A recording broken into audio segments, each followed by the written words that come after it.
Hi friends, welcome back to Rivas world. இன்னைக்கு நம்ம ரிவாஸ் வேர்ல்டில் என்ன வீடியோ அப்படின்னு பார்த்தீங்கன்னா, முட்டை குழம்பு தான் நம்ம இன்னைக்கு பார்க்க போகிறோம். ஸோ ரொம்ப டேஸ்ட்டாக இருக்கும் அண்ட் சிம்பிளாகவும் இருக்கும். நீங்களும் கண்டிப்பாக ட்ரை பண்ணி பாருங்கள். நான் எப்படி செய்கிறேனோ அதுதான் உங்கள் கூட ஷேர் பண்ணியிருக்கேன், என்னோட ஸ்டைலில் முட்டை குழம்பு. இது எப்படி செய்கிறதுன்னு வாங்க இப்போ வீடியோக்குள்ளே போய் பார்க்கலாம். இப்போது முட்டை குழம்பு செய்கிறதுக்கு ஒரு பாத்திரம் எடுத்து வச்சுக்கிறேன். ஸோ கொஞ்சம் அகலமான பாத்திரமாக எடுத்துக்கிட்டிங்க அப்படின்னா நம்ம முட்டையை உடச்சி ஊற்றி தான் நம்ம இன்றைக்கி செய்ய போகிறோம். ஸோ அதுக்கு கொஞ்சம் இடம் இருந்த மாதிரி இருக்கும் இல்லையா, அதுக்காக இந்த மாதிரி கொஞ்சம் அகலமான பாத்திரம் எடுத்துகிட்டு கொஞ்சம் தாராளமாக எண்ணெய் ஊற்றிக்கோங்க. ஒரே ஒரு பிரியாணி இலை, பட்டை, லவங்கம், ஜீரகம், சோம்பு இது எல்லாத்தையுமே கொஞ்சம் கொஞ்சமாக சேர்த்துட்டு ஒரே ஒரு ஏலக்காய் சேர்த்துக்கோங்க. இப்போ இது எல்லாமே நல்லா பொரிஞ்சு வரட்டும். பொரிஞ்சு வந்ததுக்கப்புறமா 2 மீடியம் சைஸ் வெங்காயத்தை நல்லா பொடிசாக சாப் பண்ணிவிட்டு அதையும் சேர்த்து நல்லா வதக்கிக்கலாம். ஸோ ரொம்ப ப்ரௌன் கலராக வதக்கணும் அப்படிங்கிற அவசியம் இல்லை. ஓரளவுக்கு கலர் நல்லா லைட்டாக மாறினாலே உங்களுக்கு போதும். ஸோ அந்த அளவுக்கு லைட்டாக வதக்கிக்கிறேன். இப்போது வெங்காயம் வதங்கணும் அப்படின்னா, சீக்கிரமாக வதங்கணும் அப்படின்னா கொஞ்சமாக உப்பு கூட நீங்கள் சேர்த்துக்கோங்க.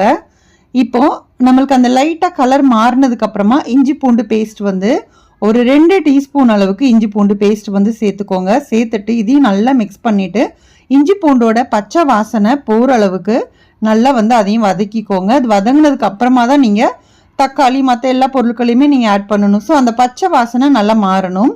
ஸோ ஓரளவுக்கு இப்போ நல்லா வதங்கிருச்சு. அந்த பச்சை வாசனை போனதுக்கப்புறமா ஒரு 4 சின்ன தக்காளியாக நான் எடுத்திருந்தேன். ஸோ அதனால் 4 தக்காளியை கட் பண்ணி சேர்த்து இதை நல்லா மிக்சியில் அரைச்சி எடுத்துக்கோங்க. ஸோ நீங்கள் அப்படியே பொடிசாக சாப் பண்ணிவிட்டு நீங்கள் வதக்கிறதா இருந்தாலும் நீங்கள் வதக்கிக்கலாம். ஆனால் எங்கள் வீட்டில் பார்த்தீங்க அப்படின்னா அந்த தக்காளியெல்லாம் ரொம்ப எடுத்து வைப்பாங்க. இந்த மாதிரி முட்டை குழம்புல அரைச்சி போட்டோம் அப்படின்னா முட்டை குழம்பு சாப்பிட்றதுக்கு கொஞ்சம் கிரேவி கொஞ்சம் நல்லா இருக்குங்கிறதுனால நான் அரைச்சி சேர்த்துக்கிறேன். இதே மாதிரியே முடிஞ்ச அளவுக்கு ஃபாலோ பண்ணுங்கள். ஸோ இப்போது தக்காளி சேர்த்ததுக்கு அப்புறமா அதை கொஞ்சம் நேரம் அந்த பச்சை வாசனை லைட்டாக போனதுக்கப்புறமா மல்லித்தூள் சேர்த்துக்கோங்க.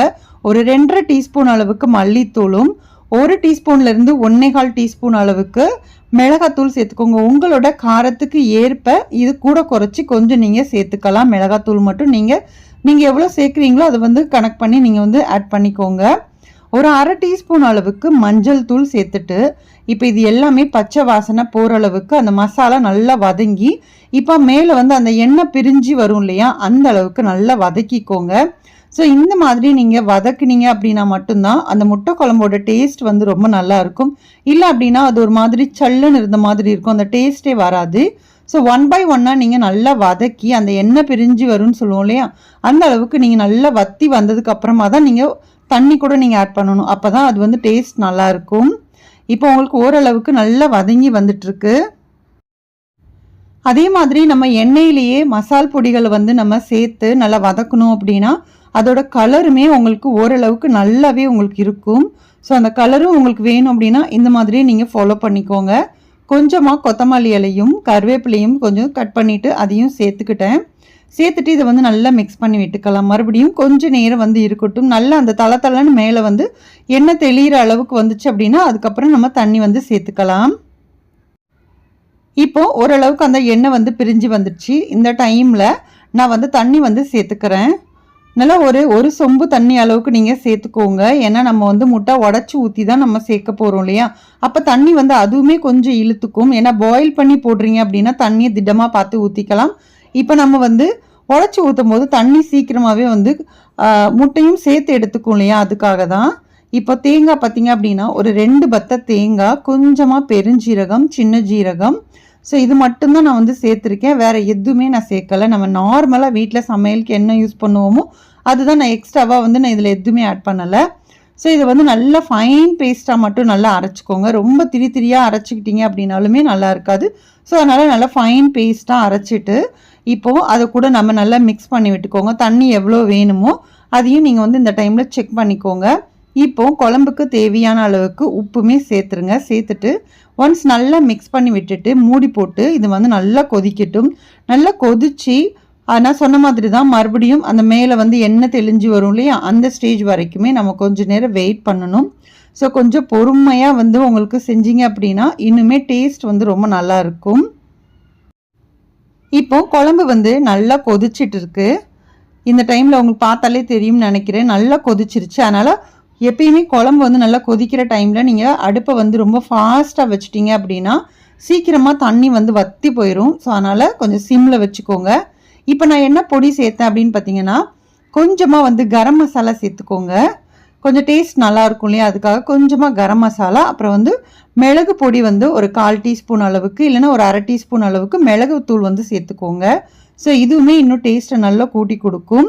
ஸோ ரெண்டுமே ஆட் பண்ணிவிட்டு நல்லா மிக்ஸ் பண்ணி விட்டுட்டேன். இப்போது குழம்பு ஏற்கனவே பார்த்திங்க அப்படின்னா நல்லா கொதிச்சிருச்சு. மறுபடியும் இந்த மசாலா கொஞ்சம் ஆட் பண்ணிவிட்டு மறுபடியும் ஒரு மூடி போட்டுட்டு நல்லா சிம்மில் வச்சுருவோம். சிம்மில் வச்சு இது வந்து நல்லா கொதிக்கட்டும். எனக்கு வந்து உப்பு கொஞ்சம் கம்மியாக இருந்த மாதிரி இருந்துச்சு. ஸோ அதனால் நான் மறுபடியும் கொஞ்சம் உப்பு வந்து சேர்த்துருக்கேன். சேர்த்துட்டு நல்லா மூடி போட்டு வச்சுட்டேன். இப்போ இது வந்து நல்லா ஒரு 10 நிமிஷம் போல் நல்லா கொதித்து வரட்டும். நல்லா கொதித்து வந்ததுக்கு அப்புறமா தான் நம்ம வந்து இதில் முட்டை வந்து சேர்க்கணும். இப்போ நான் வந்து முட்டையை சேர்த்துக்கிறேன். முட்டையை ஏன் நான் வந்து கிண்ணத்தில் வந்து உடச்சி சேர்க்குறேன் அப்படின்னா, சில நேரங்களில் பார்த்தீங்க அப்படின்னா முட்டை வந்து கெட்டு போகிறதுக்கு சான்சஸ் இருக்குது. ஏன்னா இப்போ வெயில் சீசன் வேறையா, அதனால் சீக்கிரமாக கெட்டு போயிடுச்சுன்னா நம்ம பாதி முட்டை வந்து குழம்புல ஊற்றிடுவோம். லாஸ்ட்டு ஒரு முட்டை வந்து கெட்டு போயிருந்துச்சு அப்படின்னா அந்த குழம்பு எல்லாமே வந்து வேஸ்ட்டாக போயிடும். ஸோ அதுக்காக இந்த மாதிரி நான் ஃபாலோ பண்ணுறேன். ஸோ இந்த மாதிரி நீங்களும் ஃபாலோ பண்ணுங்கள், உங்களுக்குமே யூஸ்ஃபுல்லாக இருக்கும். ஸோ இப்போ முட்டை வந்து ஆட் பண்ணதுக்கப்புறமா நல்லா மூடி போட்டுட்டு சிம்லேயே தான் நான் வச்சுருக்கேன். ஏன்னா நீங்கள் ஃபாஸ்ட்டாக வைக்கக்கூடாது, அடியும் பிடிச்சிடும். அதே மாதிரி குழம்புமே உங்களுக்கு வந்து ஃபுல்லாக இஞ்சி போயிடும் இல்லையா, அதுக்காக தான். ஸோ நல்லா சிம்மில் வச்சதுக்கப்புறமா முட்டையுமே நல்லா உங்களுக்கு சூப்பராக வெந்து வந்துருச்சு. ஒன்றோட ஒன்று ஒட்டாமல் நல்லா பர்ஃபெக்டாக வந்து வெந்து வந்துருச்சு. இப்போது லைட்டாக மட்டும் நான் மிக்ஸ் பண்ணி விடுறேன். ஏன்னா ரொம்ப கரண்டி போட்டு நம்ம குழப்பி விட்டுட்டோம் அப்படின்னா அந்த முட்டையும் கூட பார்த்திங்க அப்படின்னா ரொம்ப உடஞ்ச மாதிரி ஆயிடக்கூடாதுங்கிறதுனால லைட்டாக மட்டும் கிளறி விட்டுட்டேன். ஸோ எதுவுமே அடியும் பிடிக்கலை, எதுவும் இல்லை, ரொம்ப நல்லாவே வந்துருந்துச்சு. லாஸ்ட் ஃபைனல் டச் பார்த்திங்க அப்படின்னா கொஞ்சமாக கொத்தமல்லி இலை அது நல்லா சாப் பண்ணி வச்சுருந்தேன். ஸோ அதையும் நான் மேலே வந்து தூவி விட்டுக்கிட்டேன். ஸோ அவ்வளோதான், சூப்பரான டேஸ்டான முட்டை குழம்பு ரெடி. என்னோட ஸ்டைலில் முட்டை குழம்பு நான் ஈஸியாக உங்களுக்கு செஞ்சு காமிச்சிருக்கேன். இந்த வீடியோ உங்களுக்கு பிடிச்சிருக்கும் அப்படின்னு நினைக்கிறேன். வீடியோ பிடிச்சிருந்தா வீடியோக்கு ஒரு லைக் கொடுங்க. இது வரைக்கும் நம்மளோட ரிவாஸ் வேர்ல்ட் சேனலை சப்ஸ்கிரைப் பண்ணலை அப்படின்னா ப்ளீஸ் சப்ஸ்கிரைப் பண்ணிக்கோங்க. அப்படியே உங்கள் ஃப்ரெண்ட்ஸ் அண்ட் ஃபேமிலிஸ் கூட முடிஞ்ச அளவுக்கு ஷேர் பண்ணுங்கள். நெக்ஸ்ட் ஒரு வீடியோவில் பார்க்கலாம். தேங்க்யூ.